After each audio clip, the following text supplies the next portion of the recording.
আজি ৰাতিপুৱা ৬টামান বজাত আমাৰ জাগিৰোড থানা এলেকাৰ অধীনত বামনগাঁৱৰ ওচৰত এখন LPG গেছ পৰিবাহী ট্ৰাক দুৰ্ঘটনাত পতিত হয়।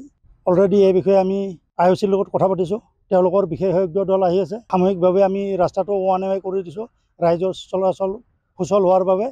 ইয়াত ৰাইজে ভয় কৰাৰ কোনো কাৰণ নাই, কাৰণ বৰ্তমানলৈকে গেছ তেনেকৈ লিক হোৱা নাই আৰু গেছ কোম্পানীৰ পৰা অলৰেডি এক্সপাৰ্ট টিম আহি আছে।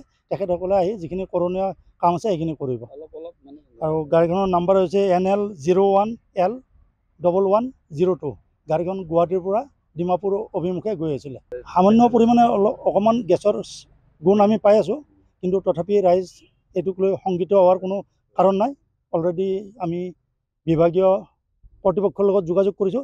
তেখেতসকলে এক্সপাৰ্ট টিম পঠাই আছে ঘটনাস্থলীলৈকে। চালকজনক বৰ্তমানলৈকে পোৱা নাই, কিন্তু মই গাড়ীৰ গৰাকীৰ লগত কথা পাতোঁতে তেখেতে কৈছে চালকজন অলপ আঘাতপ্ৰাপ্ত হৈছে আৰু তেওঁ ক'ৰবাত মেডিকেলত চিকিৎসাধীন হৈ আছে।